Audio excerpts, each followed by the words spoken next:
गहरा सांस लेते हुए परमपिता परमेश्वर से प्रार्थना करते हुए 3 बार ओम का उच्चारण हमारे साथ करेंगे।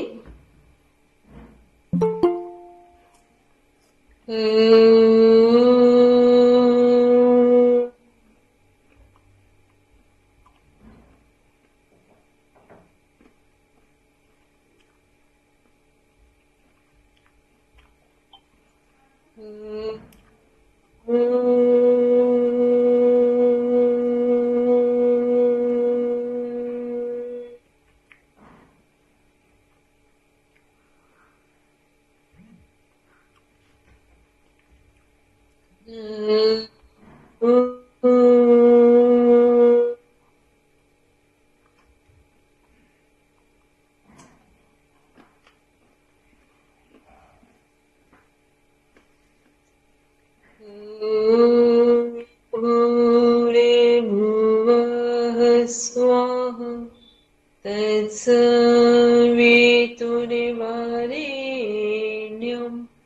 भर्गो देवस्य धीमहि धियो यो नः प्रचोदयात्।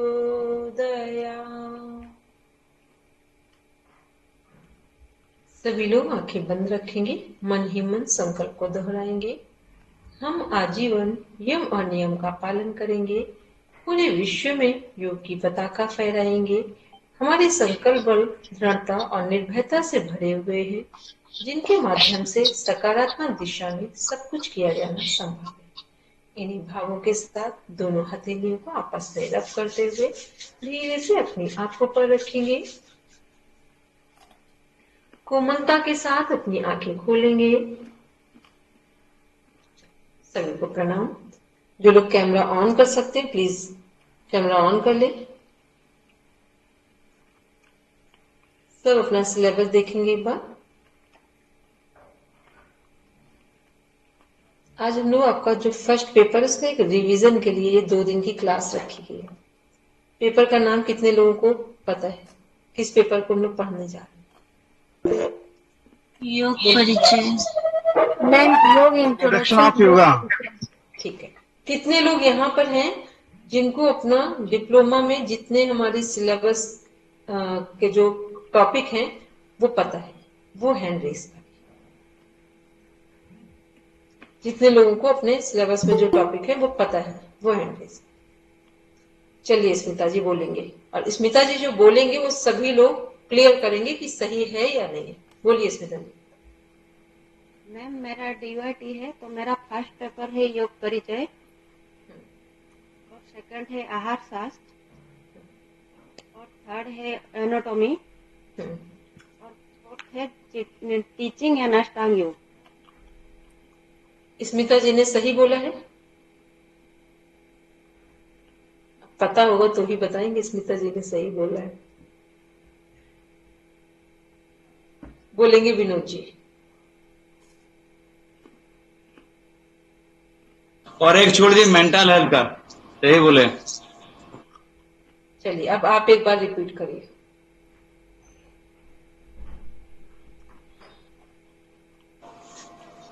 पहला वो योग, पर्सन ऑफ योगा, डायबिटीज, उसके बाद मेंटल हेल्थ, फिजियोलॉजी एनाटॉमी, और उसके बाद टीचिंग सिस्टम और अष्टांग योग।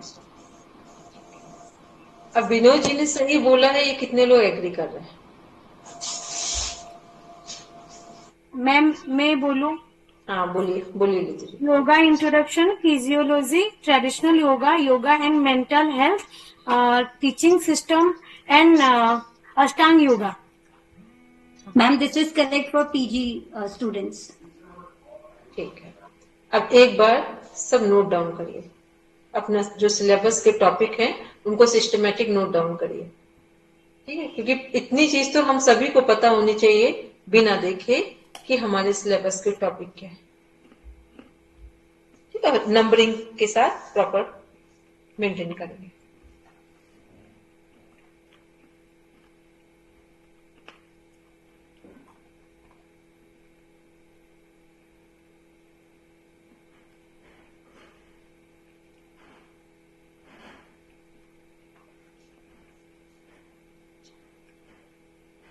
अब हम लोग देखते हैं, केवल आपके इंडेक्स से हम डिफाइन करेंगे। ठीक है, आपका इंडेक्स सभी को दिख रहा है? सब एक बार अपने अपना इंडेक्स ओपन करेंगे, मोबाइल में या फिर पेपर में। इंडेक्स में देखेंगे है, फर्स्ट है योग परिभाषा मूलभूत सिद्धांत उद्देश्य। सभी को दिख रहा है? सब अपना अपना कैमरा ऑन करके रखेंगे। दिख रहा है सभी को? फर्स्ट क्या है? परिभाषा है हमारा, मूलभूत सिद्धांत और उद्देश्य है। फिर है हमारा सेकेंड योग के सिद्धांत, योग सूत्र, अष्टांग योग। इसके बाद है योग के प्रकार, राजयोग, भक्ति योग, हठ योग, ज्ञान योग, कर्म योग, तंत्र योग। फिर है आसन के विभिन्न प्रभाव।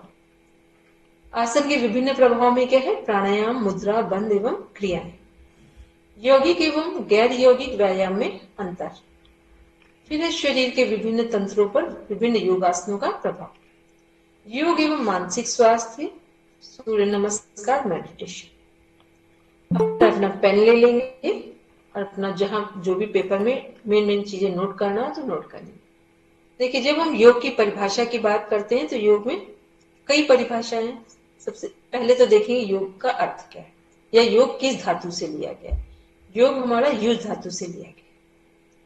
ठीक, योग शब्द की व्युत्पत्ति कहां से मानी जाती है? युज धातु से। इसको तीन अर्थों में लिया गया है, युजिर योगे, युजिर संयमने, युजिर समाधि। समाधि फर्स्ट है, योग सेकंड है, संयम थर्ड है। समाधि से तात्पर्य है मोक्ष और आत्मज्ञान से। और युजिर योग का मीन्स है जब भी कोई हम दो चीजों को एक साथ कनेक्ट करते हैं तो कोई ना कोई उसका रिजल्ट निकलता है। 2 + 2 = 4। फिर है हमारा युज संयमने, जो है वो क्या है?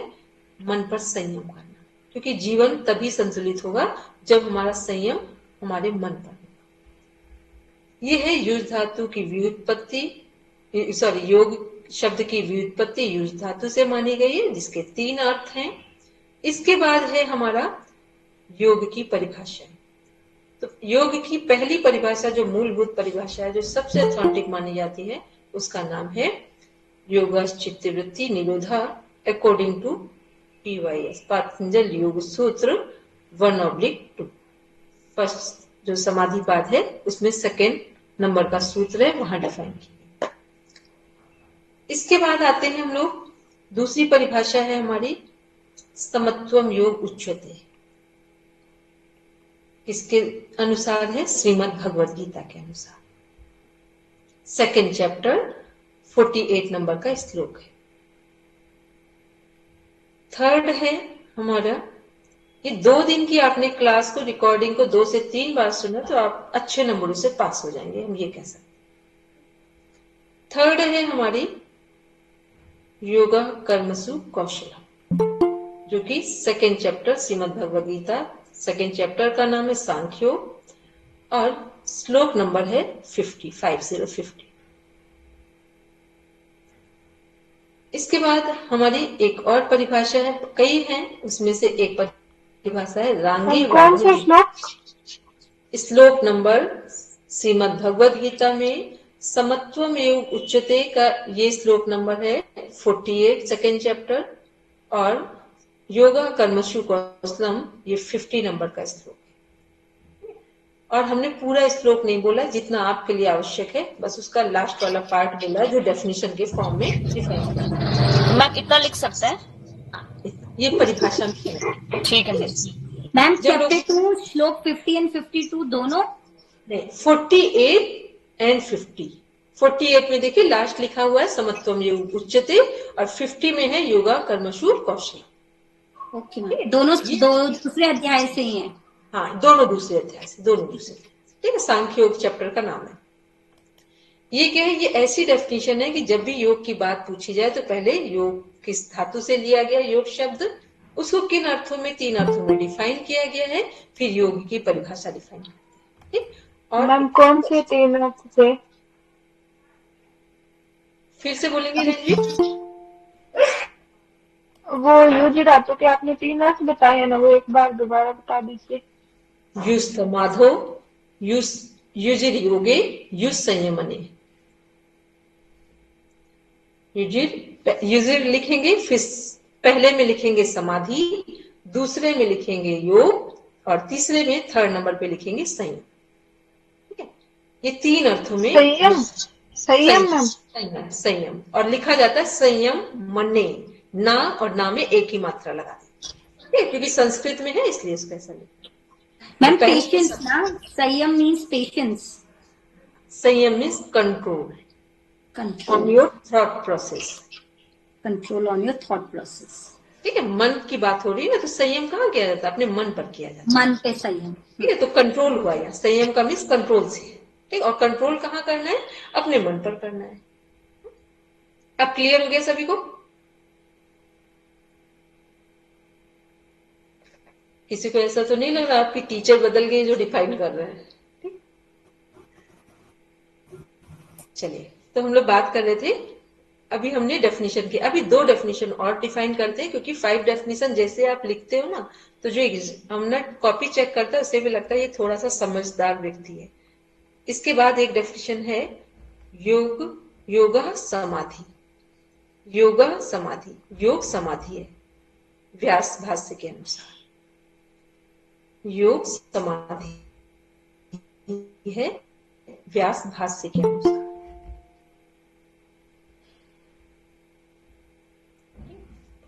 चलिए, फिर एक डेफिनेशन और लिखेंगे,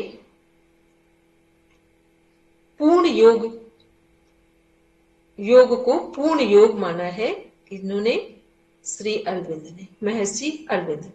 ठीक, इंटीग्रेटेड योगा की जो बात करते हैं, वर्ल्ड वाइड जो कॉन्सेप्ट चलता है, वो किसके द्वारा दिया गया? महर्षि अरविंद के अनुसार। ये मॉडर्न डेफिनेशन। ये प्रॉपर एक क्वेश्चन पुटअप कर लिया जाता है, इंटीग्रेटेड योगा। योग को पूर्ण योग बताया है। योग, हाँ, योग पूर्ण योग है।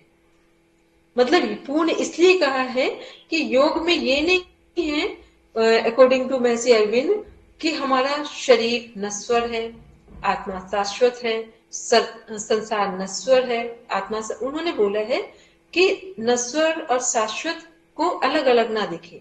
जब भी हम संसार का सदुपयोग करेंगे, उसी से हम अध्यात्म की ओर बढ़ जाएंगे। तो उनका कहना है कि जब ईश्वर सत्य है, तो ईश्वर की बनाई हुई ये सृष्टि झूठ कैसे हो सकती? ठीक है, तो अभी हम लोग क्या करते हैं, एक तरफ हम लोग कहेंगे धन बेकार है, धन के बिना जीवन नहीं चलेगा। ठीक है, कहना ये चाहिए कि धन का सदुपयोग करना नहीं आता है।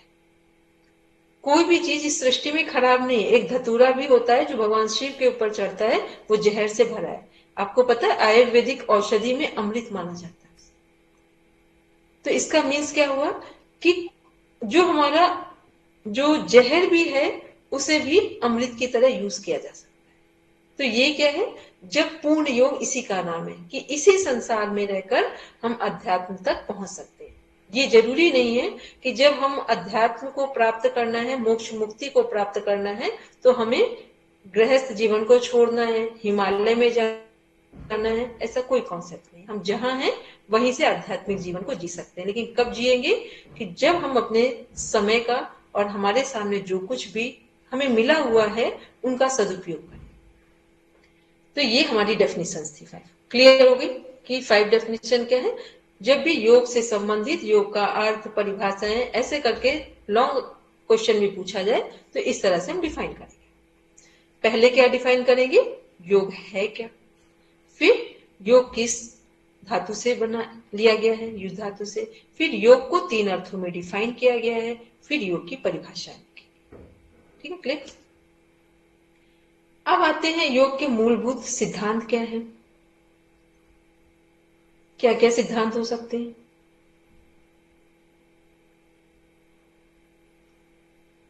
बोलेंगे योग के मूलभूत सिद्धांत हमारे क्या क्या हो सकते हैं?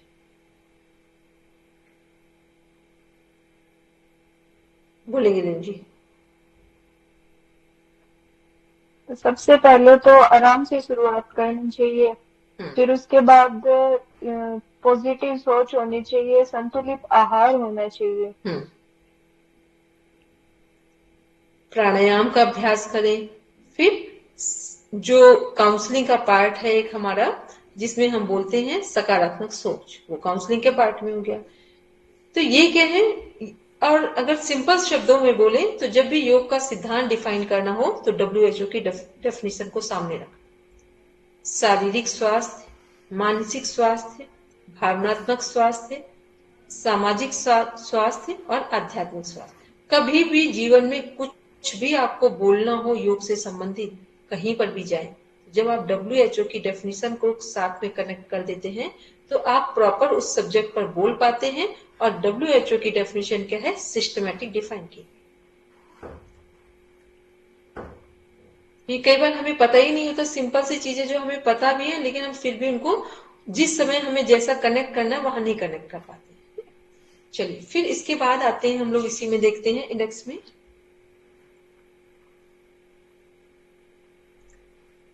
मूलभूत सिद्धांत में हमने इन चीजों को समझा, और ये याद रहे कि जब भी हम कोई प्रैक्टिस करेंगे, कुछ भी शुरू करेंगे, तो कभी भी फर्स्ट डे ही एडवांस प्रैक्टिसेस नहीं करेंगे। प्रैक्टिस हमेशा कैसे करनी है, 1 वीक पहले नॉर्मल प्रैक्टिस करेंगे, फिर एक स्टेप सेकेंड वीक में आगे जाएंगे। मतलब जो कुछ भी करेंगे योग में धीरे धीरे करेंगे और जितनी हमारी क्षमता है उसके अनुसार करेंगे। ऐसा नहीं करेंगे कि बस हमने किसी को देखा कोई पूर्ण भुजंगासन लगाए हुए है, हमने तुरंत लगाने का प्रयास किया तो हॉस्पिटलाइज हो जाएंगे।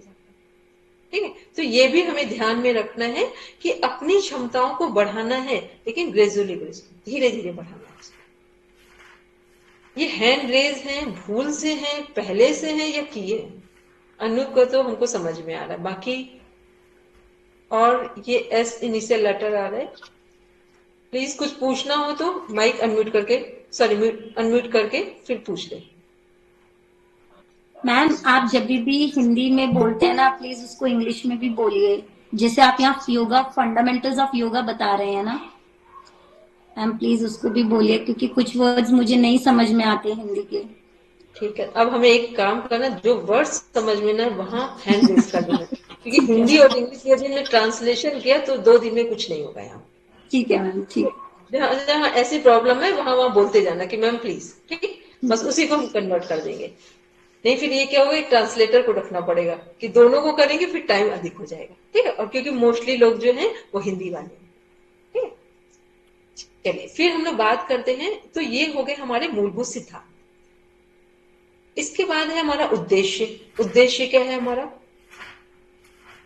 यहां पर डायरेक्ट उद्देश्य लिखा गया है, लेकिन जब आप आगे बढ़ेंगे तो वहां लक्ष्य और उद्देश्य दोनों लिखे जाते हैं। तो लक्ष्य क्या है, मोक्ष की प्राप्ति करना। ठीक है, मनुष्य जीवन का लक्ष्य और योग का लक्ष्य सेम है, मोक्ष की प्राप्ति करना। हम करें ना करें इट डजंट मैटर। तो यहां पर जब लक्ष्य नहीं लिखा है, एम नहीं लिखा है, तो ये ऑब्जेक्टिव में ही क्या आ रहा है, आपका एम आ रहा है यहाँ। तो उद्देश्य क्या है मनुष्य जीवन का, मोक्ष की प्राप्ति करना, साल्वेशन, लिबरेशन। ठीक है, और केवल जो भी आप अपने शब्दों में बोलना चाहे वो कह सकते हैं। इसके बाद नीचे देखते हैं हम लोग योग के सिद्धांत, योग सूत्र और अष्टांग योग। ऊपर हमने मूलभूत सिद्धांत देखे थे, उसमें भी आसन, प्राणायाम, सकारात्मक सोच सबकी बात चल रही थी। और जब योग के सिद्धांत देख रहे हैं हम लोग, योग सूत्र देख रहे हैं, तो उसमें भी हमारा पूर्ण अष्टांग योग समाहित है। अष्टांग योग सभी को पता है, यम, नियम, आसन, प्राणायाम, प्रत्याहार, धारणा, ध्यान, समाधि। योग सूत्र जो पूरा हमारा बुक है उसमें टोटल कितने सूत्र हैं, 195 सूत्र हैं। वर्सेस कितनी है टोटल, 195। और डिवाइड कितने पार्ट में है, 4। फर्स्ट समाधि पाद, सेकंड साधन पाद, थर्ड विभूति पाद, फोर्थ हमारा कैवल्य पाद। अब इसका एक क्वेश्चन पूछा जाता है कि ये एक दूसरे पर जैसे इनको एडजस्ट किया गया है, समाधि, साधन, विभूति, कैवल, ऐसा क्यों किया गया है? कैवल्य को पहले रख देते, साधन को बाद में रख देते, ऐसा क्यों नहीं किया गया? तो इसको सभी लोग समझ लेंगे, क्योंकि ये जो सूत्र है ये केवल सूत्र ही नहीं है, ये हमारे जीवन के भी दृष्टिकोण को, जो हमारा विजन है उसको भी क्लियर कर रहा है। तो पहला क्या है हमारा, जो समाधि पाद, समाधि का मीन्स हुआ, समाधि पाद में हमें लक्ष्य दिखाया जाता है, मीन्स हमारे जीवन का एम क्या होना चाहिए। तो सबसे पहले हमें क्या दिखाया जाता है? लक्ष्य। तो समाधि पाद में हमारे लक्ष्य के बारे में बात की गई है कि लक्ष्य हमारा एम क्या होना चाहिए, कैसा होना चाहिए, और मनुष्य जीवन के अनुसार एम क्या हो और कैसे चुने। कैसे भी नहीं बोलेंगे, बस क्या की बात हो रही है कि एम क्या है। तो समाधि पाद में केवल हमें गोल दिखाया जा रहा है। जब भी आप कहीं जाते हैं किसी जॉब के लिए, तो सबसे पहले क्या देखते हैं कि वो जॉब क्या है जिसके लिए हम जा रहे हैं। ठीक, कैसी है की बात नहीं करते, पहले क्या पर बात करते हैं। इसके बाद सेकंड है साधन पाद। साधन पाद मीन्स हुआ कि जो हमारा गोल डिफाइन किया गया था समाधि पाद में, एम बताया जा रहा था, तो उस एम को अचीव कैसे करेंगे, वो कौन से हमारे पास साधन होने चाहिए, कौन सी सुविधाएं होनी चाहिए, कौन से मेथड्स, कौन सी टेक्निक्स होनी चाहिए जिससे हम अपने गोल को अचीव कर पाए, उसका नाम है साधन पाद। थर्ड है विभूति पाद। मैम ये साधन पाद है या साधना है? नहीं, साधन पाद है, साधना नहीं है, गलत लिखा है जहां पर भी लिखा है। ठीक है, साधन पाद है। फिर है हमारा थर्ड विभूति पाद चैप्टर। विभूति का मीन्स होता है रिजल्ट, परिणाम। ठीक है, विभूति का अर्थ है रिजल्ट। मीन्स फर्स्ट हमने चैप्टर क्या देखा था? समाधि पाद, जहां गोल की बात की जा रही थी कि गोल क्या होना चाहिए। सेकंड में क्या बात की गई कि गोल को अचीव करने के लिए कौन कौन से हमारे पास साधन, सुविधाएं, मेथड्स, टेक्निक्स होनी चाहिए। थर्ड में क्या है कि अब जो हमने अपने गोल को अचीव करने के लिए जो मेथड्स और टेक्निक्स अपनाई, उनके रिजल्ट क्या है। मान लो आप कह रहे हो कि मैम हमने कल रात तो फर्स्ट पेपर को तैयार कर लिया है। हमने फर्स्ट डे आपसे बोला कि आपको एग्जाम के लिए फर्स्ट पेपर तैयार करना है। सेकेंड डे हमने बोला कि अब इसको तैयार करके रखेंगे, और थर्ड डे हम आपसे पूछेंगे।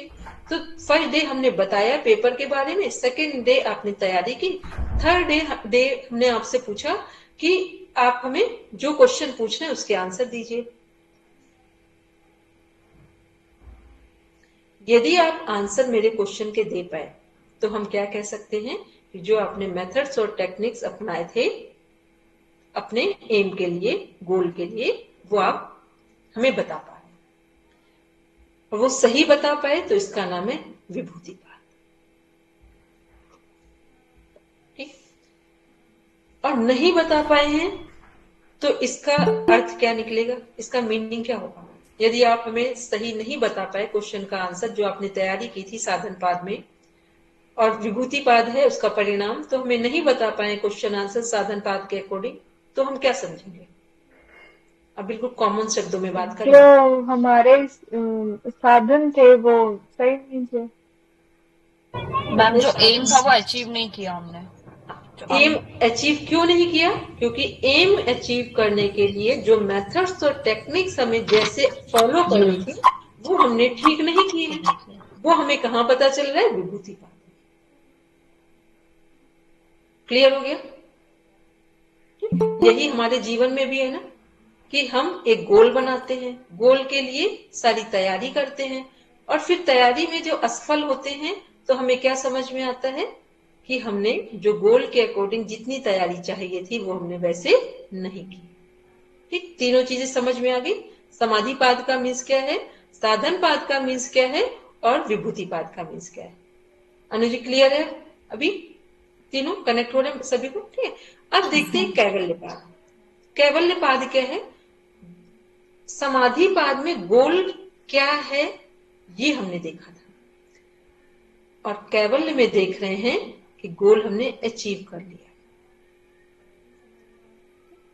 जब हमने सही तरीके से पहले अपना लक्ष्य देखा, फिर लक्ष्य के अनुरूप तैयारी की, तैयारी के अनुरूप थर्ड पाद में, विभूति पाद में हमें परिणाम मिल गए, और चौथे पाद में हम अपने गोल को अचीव कर लिया, या अचीव कर गए, या हमने गोल को अचीव कर लिया। इसका नाम है कैवल्य पाद। फर्स्ट में गोल दिखाया जा रहा था और फोर्थ में गोल को अचीव कर लिया गया। अब कितने लोग इस बात को कोरिलेट कर पा रहे हैं कि ये नाम क्यों डिफाइन किए गए 1 2 3 4 करके? ठीक है, बोलेंगे अनुजी? मैम ये क्लियर हो गया सीक्वेंस, बट अगर जैसे रिजल्ट अचीव नहीं हुआ है तो हम लोग गोल, मतलब रिजल्ट नहीं आया जैसे हमें चाहिए था, तो हम फिर फोर्थ स्टेज पे नहीं जा पाएंगे ना। बिल्कुल नहीं।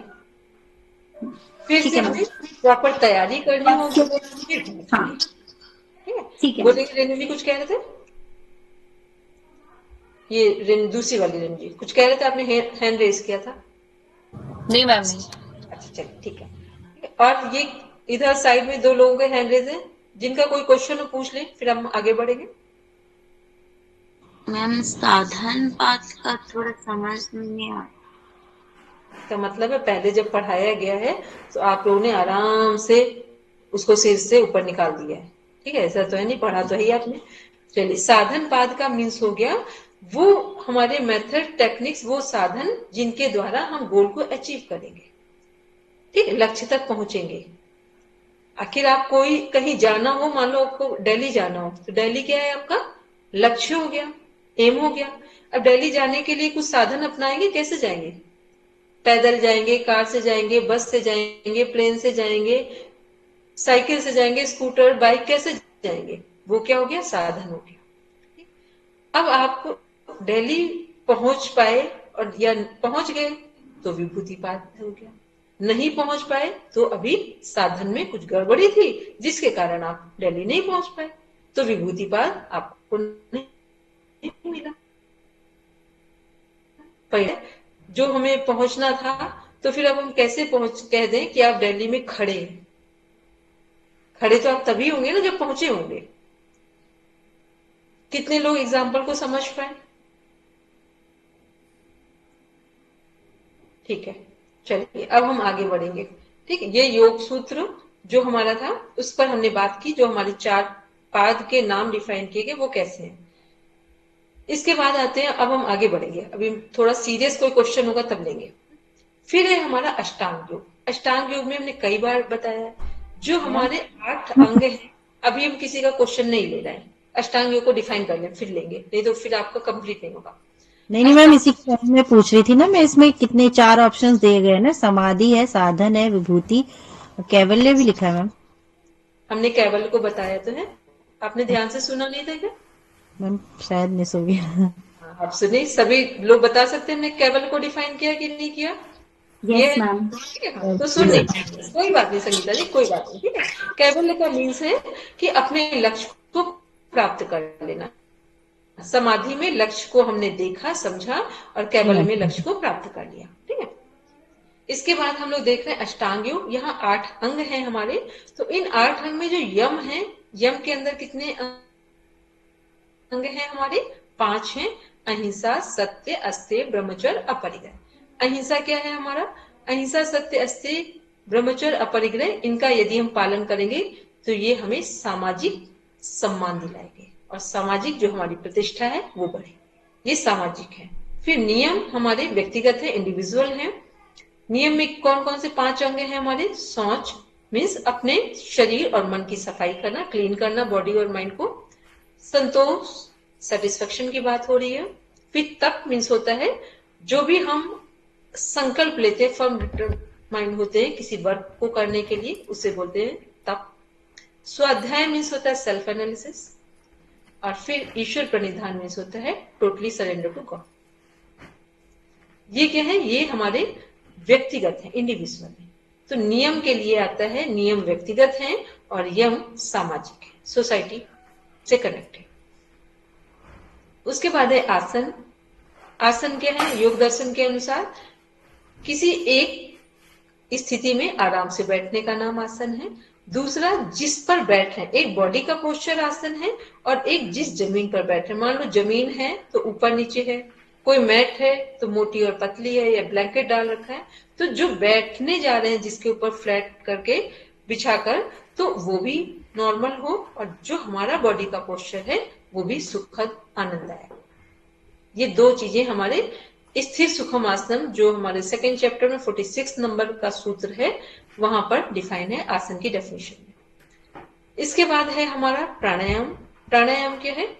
जब यम सिद्ध होगा तो हम नियम का पालन कर पाएंगे, जब नियम का पालन कर पाएंगे तो आसन कर पाएंगे। क्योंकि आपके मन में जब संतुष्टि, सेटिस्फेक्शन का भाव नहीं होगा तो आप किसी एक आसन में आराम से बैठ ही नहीं पाएंगे। फिर जब आसन सिद्ध हो जाएगा तो हम किसके लिए तैयार होंगे? आसन की सिद्धि अकॉर्डिंग टू योग दर्शन एंड अदर कॉन्सेप्ट मीन्स यदि हम एक आसन में आधे घंटे से 3 घंटे बैठ जाएं तो उसे आसन की सिद्धि मान जाए। जितने भी हमारे कथावाचक हैं लगभग सभी को आसन सिद्ध है, क्योंकि वो 3 घंटे से अधिक एक आसन में बैठकर ही कथा करते हैं। वो कथा किसी भी टॉपिक से रिलेटेड हो, लेकिन उनको आसन की सिद्धि है। फिर जिनको आसन सिद्ध हो जाता है वो प्राणायाम के लिए तैयार हो सकते हैं, क्योंकि जब आप एक आसन पे थोड़ी देर बैठ पाएंगे तभी आप श्वास को कंटिन्यू कर पाएंगे, अदरवाइज श्वास आप नाभि तक ले ही नहीं पाएंगे। यह है प्राणायाम। और प्राणायाम जब ठीक ढंग से करते हैं, आसन क्या है? बैठने की स्थिति है। प्राणायाम क्या है? श्वास लेने की प्रॉपर स्थिति है कि कैसे हम श्वास को लें, कैसे इनहेल करें, एक्सहेल करें, और नेवल ब्रीदिंग के साथ इनहेलेशन एक्सहेलेशन हमारा प्रॉपर होना चाहिए। और जब हम प्राणायाम ठीक ढंग से करते हैं तो प्रत्याहार होता है। प्रत्याहार क्या है? हमारे जो 5 सेंस ऑर्गन्स हैं उनको इनसाइड करना। इनसाइड मीन्स अंतर्मुखी करना, कि जो हम आंखों से देख रहे हैं बाहर की चीजें, तो आंखों से अच्छी चीजों को देखें, कानों से सही सुने। भोजन स्वाद के लिए ना खाएं, स्वास्थ्य के लिए खाएं। सूंघने में अच्छी जो स्मेल है उनको ही ले, और जो स्किन है मीन्स स्पर्श, अच्छे वातावरण में बैठे। धूप के समय धूप ले लें, हवा के समय हवा ले लें, मतलब जो नेचर के साथ एक कनेक्शन चाहिए वो हमारे स्किन सेंसेशन से संबंधित है। तो ये क्या है? ये हमारे 5 सेंस ऑर्गन है, 5 ज्ञानेंद्रियां हैं जिनको अंतर्मुखी करना, इनसाइड करना। ये प्राणायाम सिद्ध होने पर प्रत्याहार की स्थिति आती है। और जिनको प्रत्याहार सिद्ध हो जाता है उन्हीं का नाम है जितेंद्रिय, मतलब मन हमारे अनुसार चले, हम मन के अनुसार ना चले। जीवन में हमारे जीवन में क्या कॉन्सेप्ट चलता है? हम मन के अकॉर्डिंग काम करते हैं। होना क्या चाहिए? मन हमारे अकॉर्डिंग काम करे, कि हमें पढ़ना है तो हमारा मन पढ़ने के लिए तैयार हो, हमें जब सोना है तभी हम सोएं, मन के अनुसार हमें कोई भी कार्य ना कर रहे, तो इसी का नाम है प्रत्याहार। इसके बाद आता है हमारा धारणा। धारणा मीन्स होता है कॉन्सेंट्रेशन, एकाग्रता, त्राटा। तो जब भी हमारा प्रत्याहार, जब हमारे जो 5 सेंस ऑर्गन है जब इनसाइड वर्क करना स्टार्ट करते हैं तो ऑटोमेटिक हमारा जो कंसंट्रेशन लेवल है वो इंक्रीज होता चला जाए। जब आपको बाहर की चीजों से आप प्रभावित ही नहीं हो रहे, बाहर आपका किसी से कोई कंपेयर ही नहीं है, कोई कंपेरिजन ही नहीं है, कोई किसी से आप कंपेयर कर ही नहीं रहे हैं, तो फिर आपका क्या होंगे? कॉन्सेंट्रेट होंगे। कॉन्सेंट्रेशन कब नहीं बनता है हमारा? जब हम बाहर के लोगों से प्रभावित हैं, तब नहीं बनता है। बहुत सारे विचार हमारे माइंड में चलते हैं, तब कॉन्सेंट्रेशन नहीं बनता है। फिर ध्यान है, मेडिटेशन। जितना डीप में हम कॉन्सेंट्रेट होते हैं उतना ही हम मेडिटेशन के लिए प्रिपेयर हो जाते हैं। कॉन्सेंट्रेशन मीन्स जितने भी हमारे अदर या एक्सेस जो थॉट प्रोसेस है, जो हमारा थॉट कल्चर है, वो जितना जितना डाउन हो जाएगा और कोई एक थॉट प्रोसेस पर ही हम कॉन्सेंट्रेट हो जाएंगे, इसी का जो डेप्थ पार्ट है, डीपर पार्ट है, उसी का नाम है मेडिटेशन। जब हमें कोई एफर्ट ना लगाना हो, देखो जब हम धारणा करते हैं तब हमें एफर्ट लगाना होता है अपने आप को कॉन्सेंट्रेट करने के लिए, लेकिन ध्यान क्या है? जैसे ही हम एफर्ट लेस होते हैं हम ध्यान के करीब। और ध्यान कब हमारे जीवन में घटता है? जब हम प्योरिटी के साथ जिए। कोई भी प्योरिटी के साथ जीवन ना जिए और आप सोचें आप मेडिटेशन कर लें, इम्पॉसिबल, हो ही नहीं सकता। इसको यस और नो में आंसर दिया जा सकता, नो। इसके बाद आता है समाधि। जो व्यक्ति ध्यान में का अनुभव लगातार कर रहा है वो ही व्यक्ति समाधि को प्राप्त होगा, मीन्स मोक्ष को प्राप्त करेगा। मोक्ष क्या है? हमारा कैवल्य है, जो हम लोग अभी 4th चैप्टर पढ़ रहे थे, तो वो मोक्ष क्या है? कैवल्य ही है। और ये कैवल्य कब प्राप्त कर पा रहे हैं? जब हम कंटिन्यूटी में हमारे मेडिटेशन हो रहा है, तब हम मोक्ष को प्राप्त करें। ठीक है, तो ये हमने किसको डिफाइन किया? अष्टांग।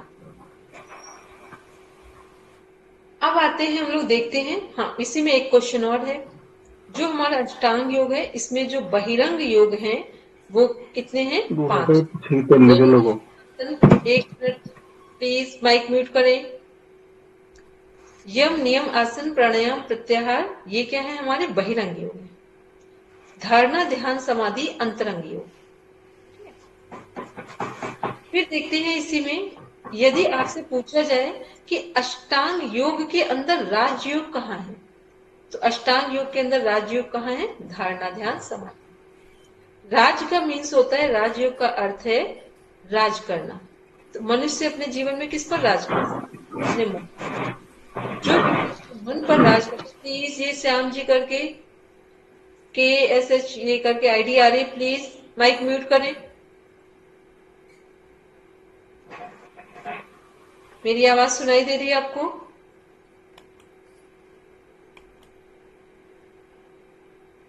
तो हमने बोला कि ये जो हमारा धारणा ध्यान समाधि है, ये क्या है? माइंड से कनेक्ट है। हम लोग सुनते हैं ना सिस्टर शिवानी को, अक्सर सभी जगह सुनते हैं राजयोग मेडिटेशन। राजयोग मेडिटेशन का मीन्स है धारणा ध्यान समाधि। वहां जो हमारे स्टार्टिंग के 5 जो लिम्स हैं, अंग हैं, वो वहां कनेक्ट नहीं होते। वो डायरेक्ट धारणा ध्यान समाधि से यात्रा शुरू होती है, स्पिरिचुअल जर्नी स्टार्ट होती है। इसके बाद हम लोग देख रहे हैं यहीं पर, नेक्स्ट देखते हैं राजयोग भक्ति योग। तो राजयोग मीन समझ गए, राजयोग क्या है हमारा यहाँ पर? धारणा ध्यान समाधि है, थर्ड लाइन में योग के प्रकार में। क्लियर है सभी को? धारणा ध्यान समाधि क्या है? राजयोग है, थर्ड लाइन में योग के प्रकार में। फिर है भक्ति योग। ठीक है, भक्ति योग क्या है हमारा? टोटली सरेंडर टू गॉड, ईश्वर को समर्पण ही भक्ति योग है। भक्ति योग में 2 हमारे बुक हैं जो भक्ति योग को ही समर्पित है, नारद भक्ति सूत्र और सांडिल्य भक्ति सूत्र। सांडिल्य योग भी कहा जाता है, सांडिल्य भक्ति सूत्र भी कहा जाता है। नारद भक्ति सूत्र सभी को पता है, नारद जी भक्तों की श्रेणी में सर्वोपरि है। उसके बाद हमारा नेक्स्ट आता है, और हनुमान जी भी भक्ति योग में ही आएंगे। मैम सेकंड क्या था? फर्स्ट नारद भक्ति योग, दूसरा सांडिल्य। सांडिल्य गोत्र सुनते, सांडिल्य भक्ति सूत्र, भक्ति योग भी कहा जाता है, सूत्र भी कहा। इसके बाद नेक्स्ट है हठ योग। हठ योग क्या है हमारा? हा और ठा। हा और ठा का मीन्स होता है, हा है हमारी पिंगला नाड़ी, राइट नॉस्ट्रिल। ठा है हमारा लेफ्ट नॉस्ट्रिल। ठीक है, हा को बोलते हैं पिंगला नाड़ी, जो हमारे हठ योग में कॉन्सेप्ट है, और ठा को बोलते हैं ईडा नाड़ी, ईडा। ठीक, ईडा नाड़ी। और जब दोनों एक साथ वर्किंग में होते हैं, उसका नाम है सुषुम्ना नाड़ी। ठीक, ईडा पिंगला सुषुम्ना। तो हठ योग का कॉन्सेप्ट क्या है?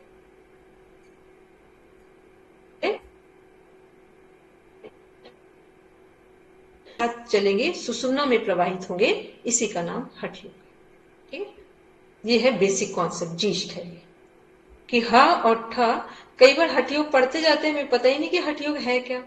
हा है हमारा राइट नॉस्ट्रिल पिंगला नाड़ी, ठा है हमारा लेफ्ट नॉस्ट्रिल ईडा नाड़ी। जब दोनों एक साथ प्रवाहित होते हैं, दोनों में श्वास एक साथ बराबर चलता है, उसका नाम है सुषुम्ना नाड़ी। और ये कब होगा? जब हम नेवल ब्रीदिंग करते हैं लगातार। तो ये धीरे धीरे करके हमारे जो सर चक्र हैं, मूलाधार चक्र की एनर्जी को, नेगेटिव को रिलीज करेगा, फिर स्वाधिष्ठान की नेगेटिव एनर्जी को रिलीज करेगा, प्राणायाम का प्रभाव आएगा जब, फिर मणिपुर चक्र, अनाहत चक्र, विशुद्धि चक्र, देन आज्ञा चक्र। और इसके बाद स्थिति कहाँ होगी? शिव और शक्ति का जो मिलन है वो है सहस्रार चक्र। ठीक है, अब देखो सब में अलग अलग हो रहा है, सब चीज डिफाइन हो रही है। ठीक है, राजयोग अष्टांग योग पूरा था, उसका एक पार्ट राजयोग था, फिर भक्ति योग वो अलग कॉन्सेप्ट हुआ, इसके बाद हठ योग ये अलग कॉन्सेप्ट हुआ। अब हठ योग में आपके कुछ ग्रंथ हैं मोस्ट इंपोर्टेंट, जिनका नाम है हठ प्रदीपिका, रिटन बाय स्वामी स्वात्मा राम जी। हठ प्रदीपिका रिटन बाय स्वामी स्वात्मा राम जी, इतना सबको पता होना चाहिए।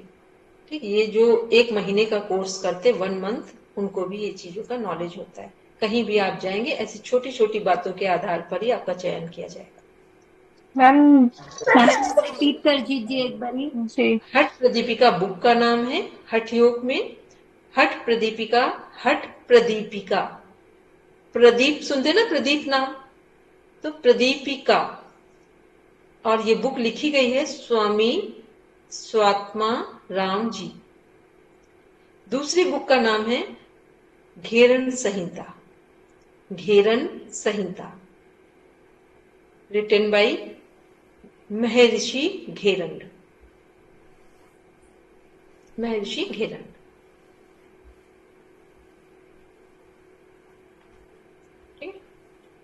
चलिए, तो ये बस दो बुक के नाम याद रखेंगे। पहला नाम क्या बता दो मैम?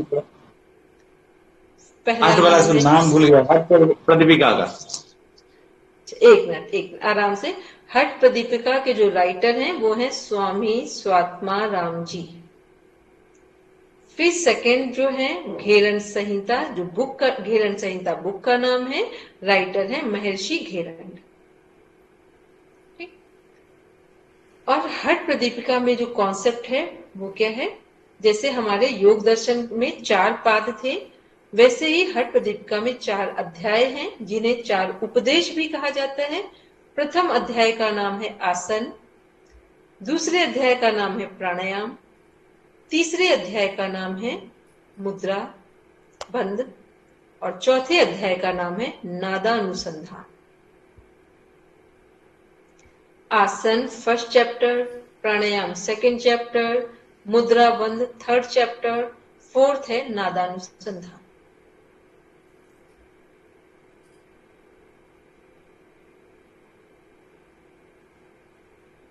ऐसे ही हमारा जो घेरन सही अनुसंधान। हेलो विश्वनाथ जी जी। मैम, मतलब वो नादन अनुसंधान उसका नाम। नादा, पहले नाद या फिर अलग अलग कर लिए, नाद और अनुसंधान लिखिए, लेकिन जी लिखेंगे जी एक मैम। साथ। जी ठीक है, जी, नाद वो अनुसंधान, खंड पर जब विच्छेद हो लिखा गया। हुआ देखेंगे आप ना, तो एक साथ लिखा होगा नादानुसंधान, पर हमने आपको नादानुसंधान। सब, ठीक है, नाद जी, और अनुसंधान अलग अलग कर उसको लीजिए। संधि करके लिखा चलो, हुआ तो है। ये तुमने बोल दिया, नाद और अनुसंधान कर लीजिए ताकि आपको समझने जी में जी आसान हो मैम। जाए। अब इसके बाद हम लोग कल डिफाइन करेंगे, ठीक है, जो भी हमारे पॉइंट्स हैं उनको कल डिफाइन। जितना हमने बोला है आज आप सही से रिकॉर्डिंग सुनेंगे तो आपका एक प्रॉपर रिवीजन हो जाएगा। यदि आपने अभी तक कुछ नहीं भी पढ़ा होगा तो इंडेक्स में जो 2 दिन का रिवीजन, इससे आप पास अच्छे नंबर से हो जाएंगे। कहीं कोई इंटरव्यू देंगे जाके ना, इतना समझ में आ जाएगा कि हम पढ़ कर आए। क्योंकि पढ़ने का मतलब पूरा सिलेबस लर्न करना नहीं होता है। एक बेसिक पॉइंट, जो की पॉइंट्स हैं, वो टू द मीनिंग या टू द बोलेंगे एम एंड ऑब्जेक्टिव के साथ वो कनेक्ट हो रहे हैं कि नहीं कनेक्ट। यदि वो चीजें आप प्रॉपर कनेक्ट ही नहीं कर पाए तो आपको सब आता है, मेरी नजर में कुछ नहीं है। ठीक है? हमको लगता है बस एक लाइन आए, लेकिन जिसको पढ़ा है उसको लगे टीचर ने पढ़ाया है। ठीक है, तो इसलिए अपनी अच्छी तैयारी करके जाएंगे। चलिए, सभी लोग बैठेंगे शांति पाठ के लिए।